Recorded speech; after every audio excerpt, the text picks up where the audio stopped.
There's a lot of cursing in this book, so please excuse me for my language. This is a vulgar yet authentic book on a different approach to finding acceptance and contentment in life. So here are my 5 takeaways. This is a cycle where you feel a certain way about something which repeats in a loop. It is often negative feelings such as guilt, anxiety, and fear. The key is to just accept those negative feelings rather than constantly ignore it.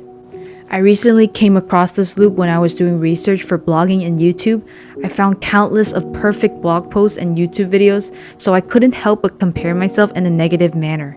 Then I noticed my negative thoughts, so I felt bad about feeling bad. The loop just continued on. But I'm glad to say that I'm slowly becoming more objective and accepting of my negative thoughts. Mark Manson states, "The avoidance of suffering is a form of suffering. The avoidance of struggle is a struggle. The denial of failure is a failure. Hiding what is shameful is itself a form of shame." It is in our biology to suffer. However, pain can also prevent us from repeating the same past mistakes. And life is filled with a series of problems. That is why it is impossible to hope for a life without problems. Instead, you should hope for a life filled with good problems. The good news is that you get to choose the type of problems you have. Unfortunately, most people respond to their problems by, number 1, denial, number 2, victim mentality, playing the blame game. But when you stop being in denial and blaming others for your problems, you will begin to find acceptance and get closer to solving those problems. Happiness comes from solving those problems. You need to redefine your own values and metric. Instead of comparing yourself to others, focus on living up to your own values. Start by asking yourself, why do I choose to have this? Why is this success to me? Why are these my values?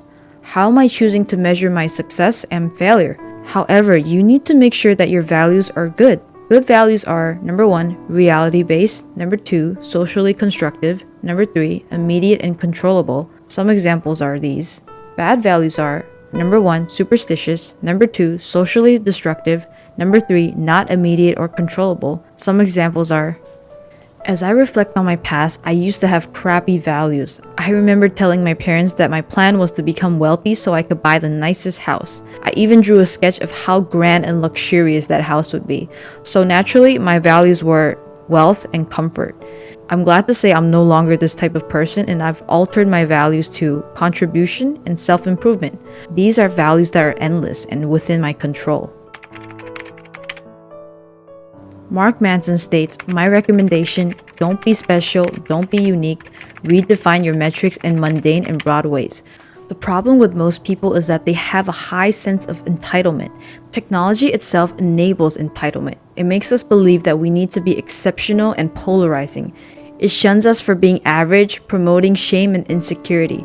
But the truth is that most people are mediocre at most things and only successful at a few things. Learn to accept that it is okay to be mundane and normal. We are the only species to be able to think of the past, present, and future. We also have a conceptual and physical sense of self. Our conceptual self wants to leave a lasting mark on this world before we die. Keeping death in mind will encourage us to appreciate life more. So we need to ask ourselves, what mark will you make? How will the world be different and better? We need to care about something bigger than ourselves. I'm reminded of the time when I had just come home after a long day of work, so I was stressed, hungry, and exhausted. I later received a phone call from one of the seniors who I call every week from a volunteer position. He told me that he just wanted someone to talk to. I was initially annoyed and just wanted to quickly end the conversation, but I suddenly had a vision of my own deathbed and thought about this very moment with regret. Instead of quickly dismissing him, I conversed with him and patiently listened as he poured out all his sadness, loneliness, and pains to me. After the phone call, I envisioned my deathbed scene again, but this time with a smile on my face that I actually made a small difference in someone's life. And I'll leave you with this last quote. You and everyone you know are going to be dead soon. In the short amount of time between here and there, you have a limited amount of fucks to give. For more takeaways on this book, you can check out my blog post in the description below. Thanks for watching.